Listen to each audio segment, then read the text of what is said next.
So hi, and welcome to our webinar today. Our topic this month is an email marketing strategy right for your ag-based company? Brought to you by North American Ag and sponsored by Focus Management, your strategy execution specialists. I'm your host, Chrissy Wozniak of chrissywozniak.com, chrissy.info, as well, as that's easier to spell. And I'm excited today to share some great strategies with you to help your company attract more business. Feel free at any time to ask questions through the chat box, and let's jump right in. Is an email marketing strategy right for your ag-based company? What we're going to talk about today.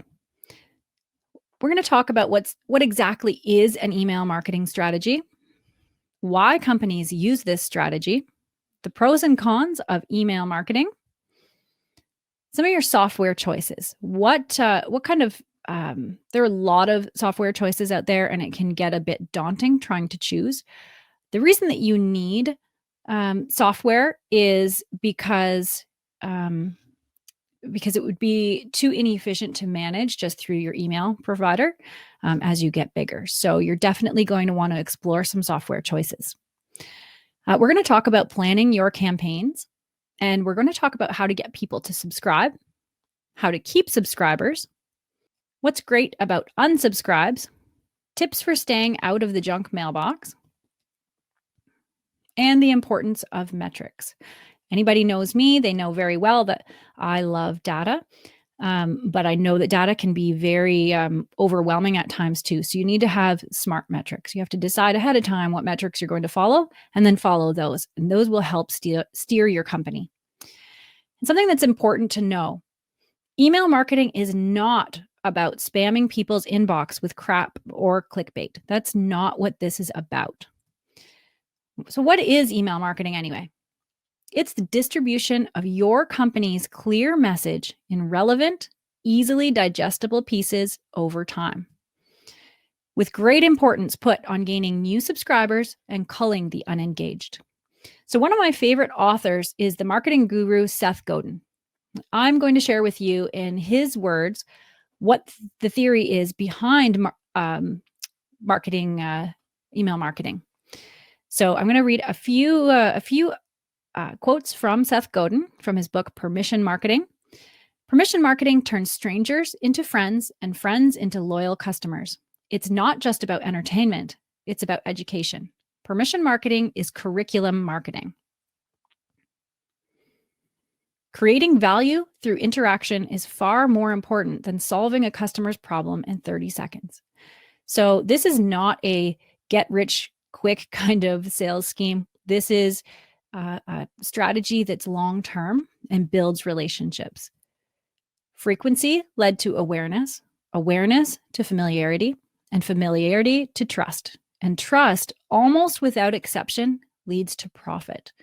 And that is really important. Trust, one of our goals has to be to build trust. Marketers have turned advertising into an interactive process using relationships and frequency and permission. You can create dozens or even hundreds of paths for an individual to follow from the first contact until the highest level of permission is granted.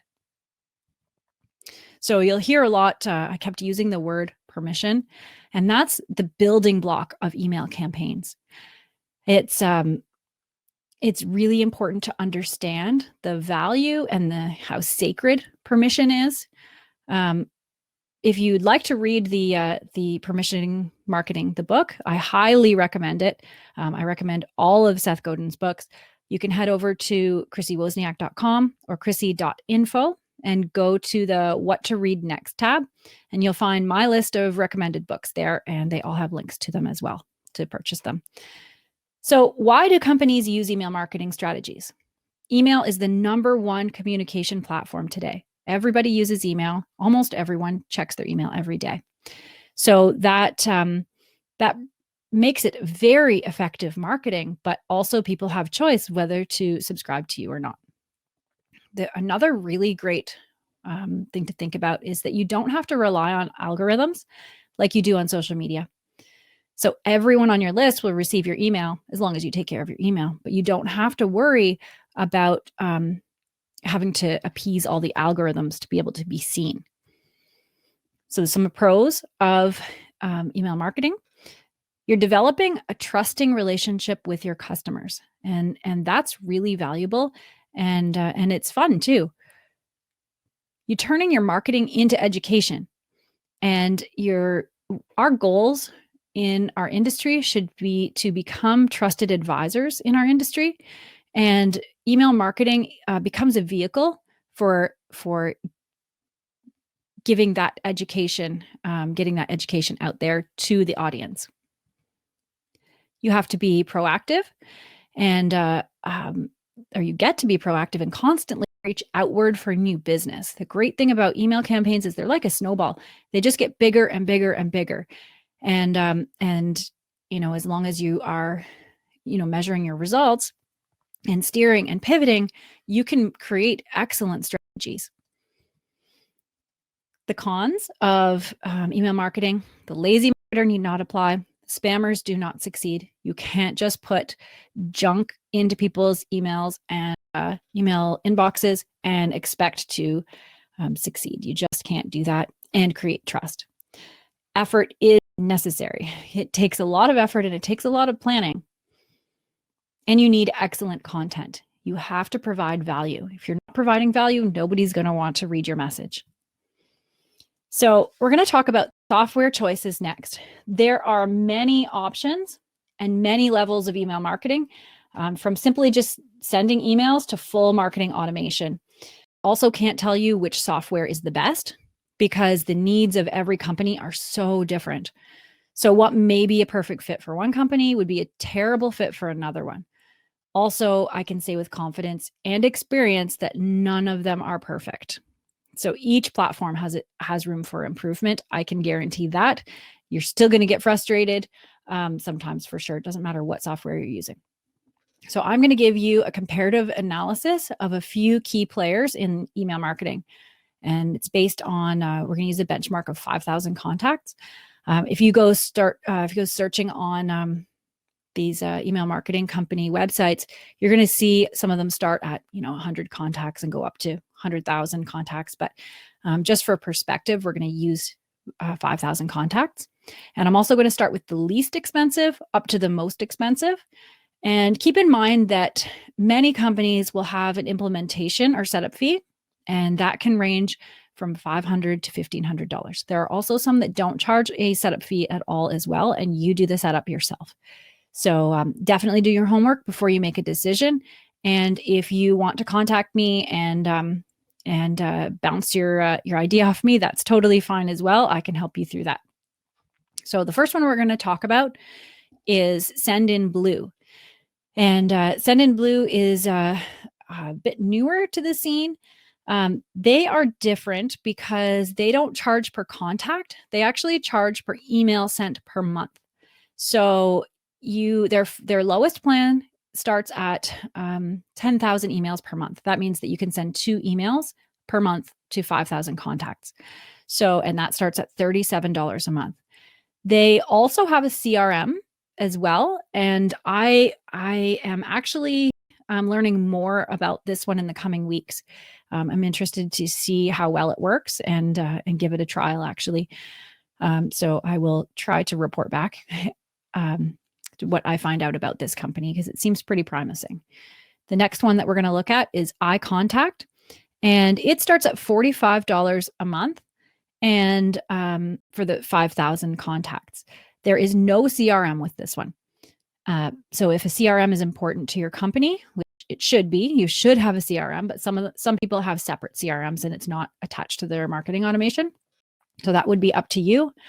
iContact has a variety of email building tools. They have good tricks and unlimited emails. So that's a good thing. If you have 5,000 contacts, you could send an email every day. Whereas a lot of them, they cap how many emails you can send. They have anti-spam control, but one of the cons of this company is that they have limited storage space. So when you're creating your emails, that could get a little bit frustrating if you have to keep getting rid of old content. The next one that we'll talk about is Campaigner. This one I don't have any experience with, but I've heard that this one is pretty good for email automation. It does not have a CRM. It starts at $49 a month if you have 5,000 contacts. The next one is Mailchimp. Pretty sure most people have heard of Mailchimp. And it starts with our benchmark of 5,000 contacts. Pricing starts at $79 a month. What I love about Mailchimp is that you can pull a click map report after you send out an email campaign. And the great thing about this is that you can see every topic and every image that was clicked and the percentage of clicks across all of the assets that you have in that email. And that gives you a really good idea of what's working and what isn't working. So I really do like that feature of Mailchimp. Now, what I don't like about Mailchimp is that there aren't any real automations that you can build for one of automations, email automations.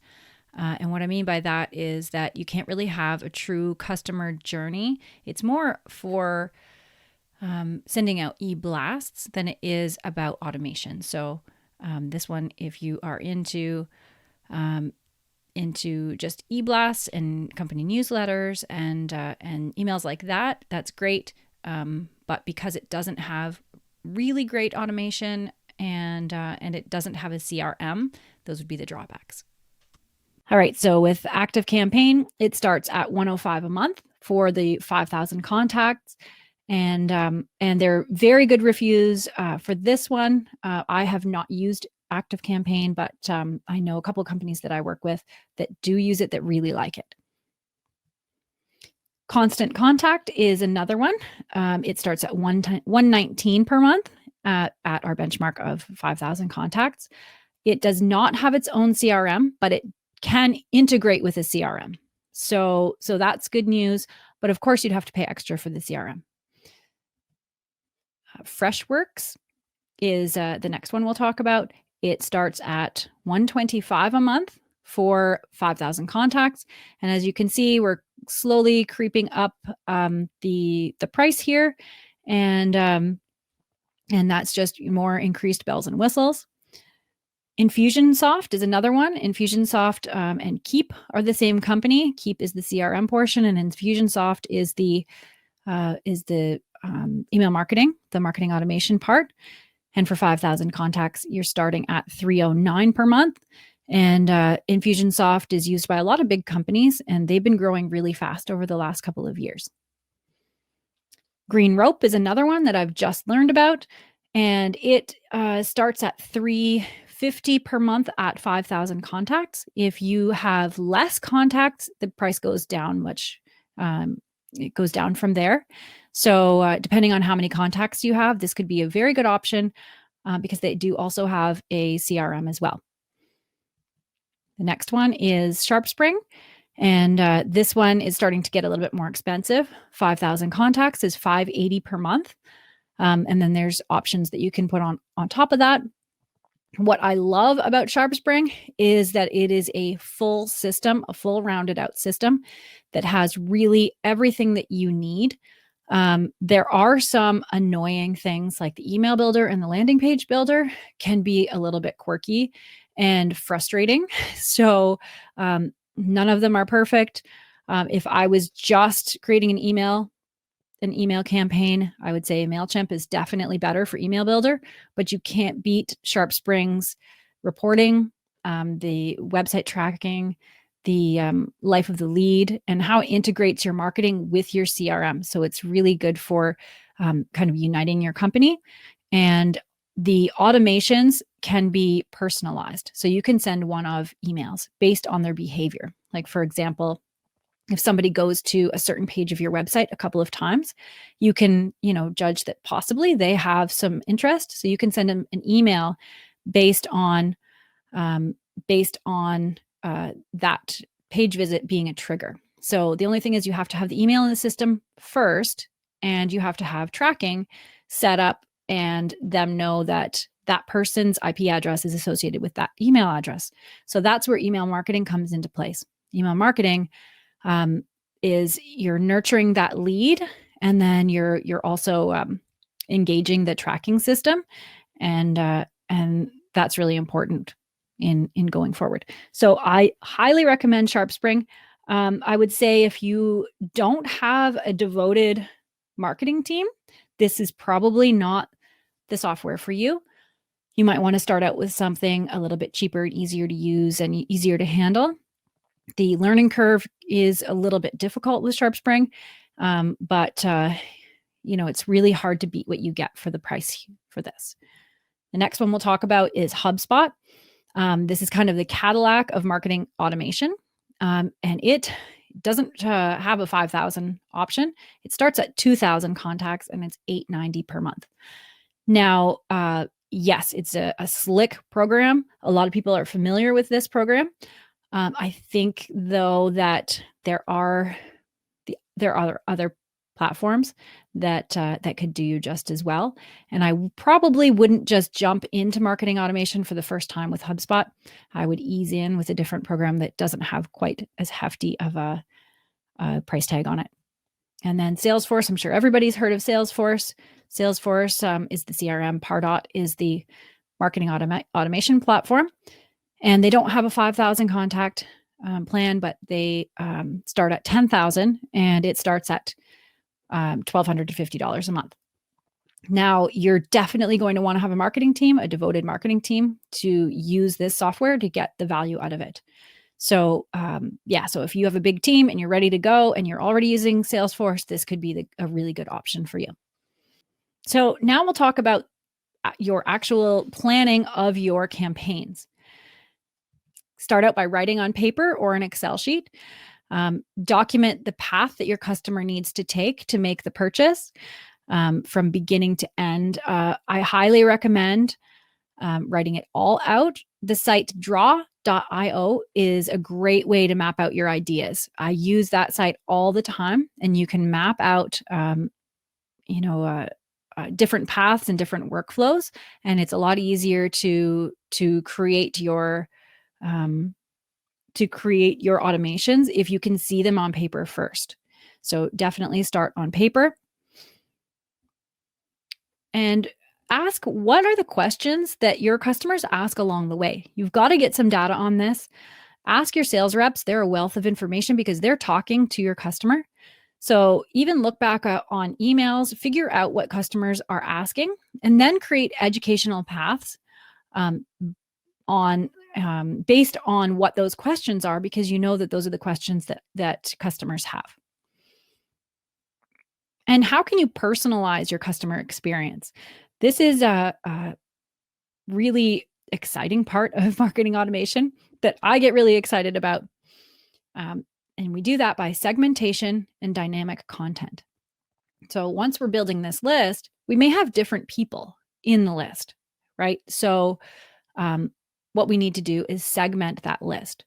So you could have a third of your list could be dairy farmers, a third of your list could be beef farmers, a third of your list could be cash croppers, right? And so they're not all going to want to see the same thing in your communications. So what you can do is segment that list. So you would tag them according to what they are, and then you would put them in these different buckets. So that is, once you get your list going, you need to divide your subscriber base into segments so that you can be more personal with them. So here's a good example. This is an example of dynamic content. So once you're segmented, now you can either send different information, different images, different topics to your different segments, or some of the email platforms like Mailchimp is starting to do it, and SharpSpring, you can send one email, and depending on who the recipient is, they will see something different. And I'll tell you a bit of a story of what I went through at a previous job, and that was that we dealt with buildings and the manufacturing of farm buildings and agriculture buildings and greenhouses. And so I was at a show once, and I was really proud because we had literature about dairy. We had another set of literature for beef, another set for equestrian. And a man walked up to me and looked at our rack of advertising of our flyers, and he said, "Oh, looks like you don't have anything for pork producers," and walked away. And so I learned a really big lesson there that, yeah, it's the same product. It was the same product no matter what animal was in it. But people love to feel like you care about what they do, right? So this dynamic content does that for you. So if somebody is say if this image here was your ad and it was a block on your email, and if you had them tagged as beef farmer, they would see this. If they were a dairy farmer, they would see this. If they were the sheep farmer, they would see this. So technology has come a really long way, and it's really amazing what you can do.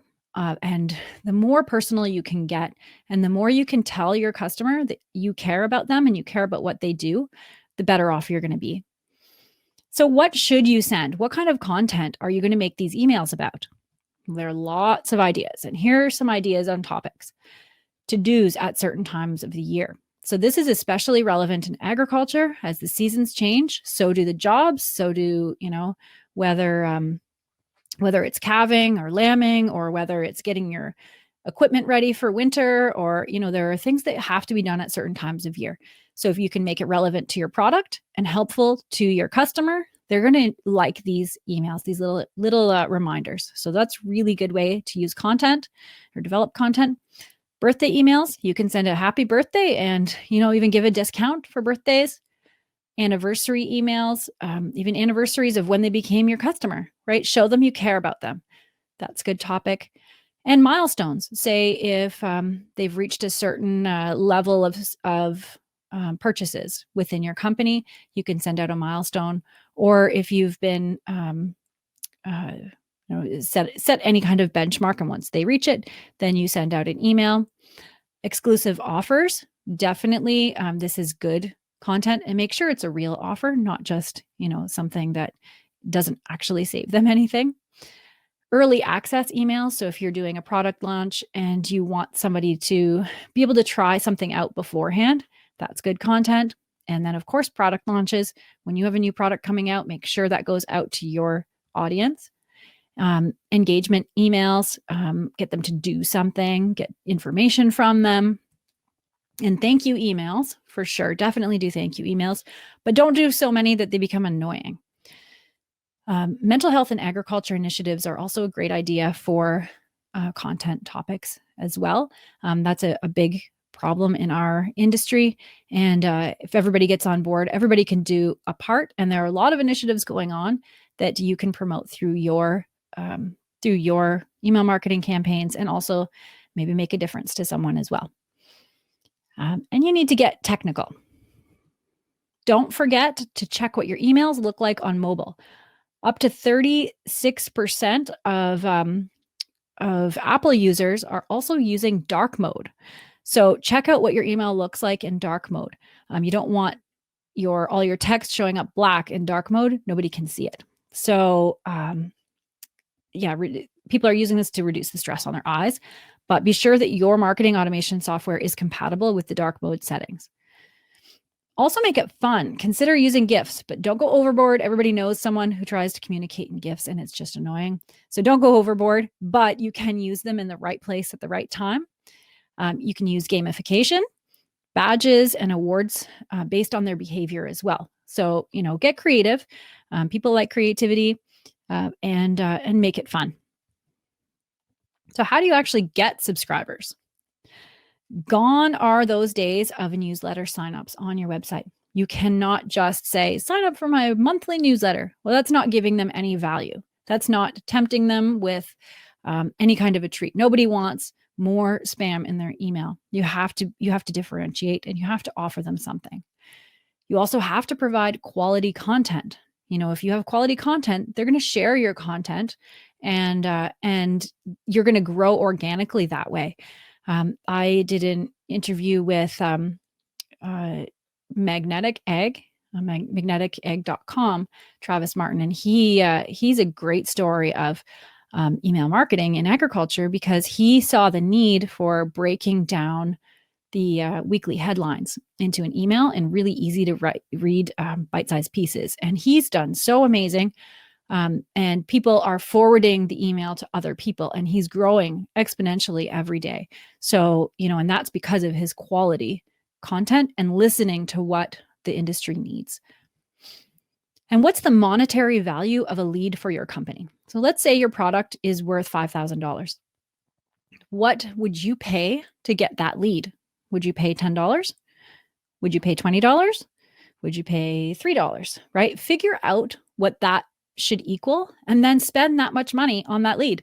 So what is a $10 item you can do for that customer? So try to make that equal and realize that if somebody's going to give you their email address, that is worth something, right? And you should in turn give them the value of that money, right? You can run contests on your site and on your social media. That's a good way. You can also do giveaways. That's a good idea, especially at trade shows. Everybody knows, used to, in the old world that we used to live in, have trade shows that we could give things away, and we could do that in turn for email addresses as well. Another good idea is cost or ROI calculators. A lot of companies are doing this. They're giving a calculator, an online calculator to their customers or to their potential customers in return for the email address. So it's kind of a win-win situation there. You can also create an insider VIP club and have extra perks and benefits and savings for those customers. You can also offer webinars, become more educational, offer webinars, and people sign up with their email, and that's the exchange there. And live chat on your website you should definitely have, and you can also gather your email subscribers through there as well. So you need to ask for email addresses on your site. Here are a couple different ideas, different ways that they look. You can either have it static on your page or as a pop-up. But like I said, you should try to give something in return for that email address. And how do you keep subscribers? Do not sell their email addresses. You do not need that reputation. Do not ever be tempted to sell email addresses. Not good. And do not share their information with other companies. That is also very important. You've got to think about your integrity. And most of all, continue providing excellent quality content. That is so important. Now, unsubscribes. That sounds terrible, but unsubscribes are actually a good thing. They're going to help narrow your base. They're going to help refine your list and keep your true customers. You only want people who are interested in your products and services. You don't want people that are irritated by your content, right? So you need to have a loyal group of followers, and the people are going to say, this isn't really of interest to me, and they're going to unsubscribe, and that's actually a good thing. And you need to keep track of that. And if you're getting a peak in unsubscribes, you need to look at why. Why are we getting that? And maybe you need to pivot too. So it's something that you really should be watching and looking at and seeing that if you are or are not resonating with that audience. You also need to keep your list clean. You need to routinely remove subscribers who haven't opened for a prolonged period of time. So I would say quarterly is a good time frame. You do not want to remove everybody who hasn't opened. If you just take, anybody that has never opened an email for the last 4 months and take them out, that's fine. But if somebody hasn't opened for a few weeks, that's fine. They could just be busy. And one good point is that even if they're just deleting, they're actually still seeing your name, right? So that's also good branding. And they are reminded that you're there and you're still there, even if they're not opening and clicking through. So it's kind of a balance there. Here's some tips now to stay out of junk. Always, first of all, get permission to send emails to your contacts. So have that, sign up that opt-in. You could even do a double opt-in like some companies do. A lot of companies are doing that now. Use a reputable email marketing software with DKIM authentication. And what that means is that the marketing software goes and checks that you have authority to send on behalf of that domain. So that's really important, and it increases your reputation when you're going into people's junk or into their inboxes, hopefully not their junk. You also make sure that you proofread your emails. Even spelling, poor spelling and grammar can put you into the junk folder. So just make sure and be cautious of that. And another very important thing is don't write spammy subject lines. So there are a list of words here that you should not use in your subject line.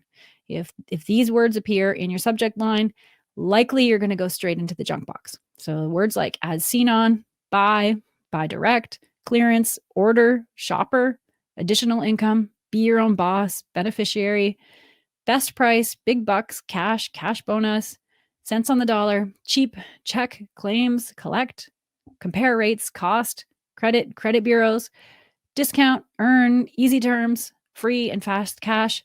You definitely don't want to use those words. So just avoid those at all costs. And metrics matter. So like I said before, if you know me, or if you've worked with me in the past, or if you've watched any of my other webinars, you know that I put a lot of importance on data. But not all data is equal. So you do need to decide which ones you're going to follow. And you need to decide that before you start your campaigns, because it's really easy to get lost in data. It's easy to get lost in numbers. So what I like to say is you decide what matters and then set that goal and then watch that goal. Don't just get lost in spreadsheets of numbers, because that's a rabbit hole you don't want to go down. So what should you for sure definitely be measuring? Your open rate and your click rate, definitely. So your open rate, you're going to want to aim for 15 to 25% open rate.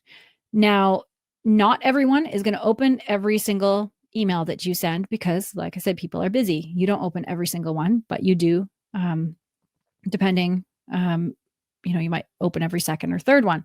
So aim for 15 to 25%. I personally am happier at 40 to 50%. So I try to keep any of my email marketing at that 40 to 50%, because I want a very engaged audience. And then for click rate, you want people clicking through to your site, right? Or clicking through to do what it is that you want them to do.